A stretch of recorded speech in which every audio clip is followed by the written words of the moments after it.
Kolege iz Radio Beograda 202 i njihovi prijatelji ovih dana obilaze decu u bolnicama i svratište za decu ulice u Beogradu i dele poklone. Da li znate ko sam ja? Veštica. Bravo!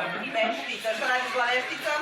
Disneyjeve princeze, Grdana, Zla veštica, to jest ekipa Radio Beograda 202 sa prijateljicama, animatorkama iz udruženja Valinor, obišla je pred novogodišnje i božićne praznike drugare iz svratišta za decu ulice na Zvezdari i podelila im poklone.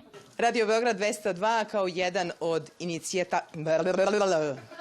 Radio Beograd 202 kao jedan od inicijatora Ulice Otvorenog srca ove godine neće imati program na bini ispred radija, već smo odlučili da poklonima obradujemo decu koja se nalaze na lečenju kao i ona koja su sticajem okolnosti nalaze u svratištu.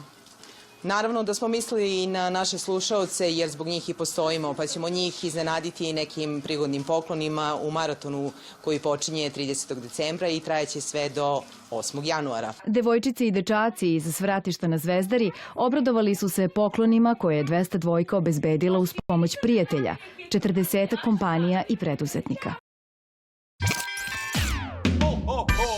Radio Beograd 202 pred novogodišnje i božićne praznike Ulicom Otvorenog srca ide i poklone nosi deci.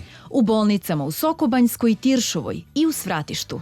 Umesto tradicionalnog programa ispred Radio Beograda za Ulicu Otvorenog srca, 202 širi praznično raspoloženje među decom ulice i decom na lečenju. i deli im poklone uz pomoć prijatelja. Prizma Kragujevac, Idea, Vital, Agencija za bezbednost saobraćaja, Skip Intro, pečeni sir sa slaninom iz Aleksandrovačke župe, Biomelem šamponi, Sapun moj, PGP RTS, Universal Music Srbija. Jugoton. Pridružite se i vi. Ima još vremena da zajedno obradujemo decu u svratištu i u bolnicama u Sokobanjskoj i Tiršovoj. Srećni praznici. Vaša 202.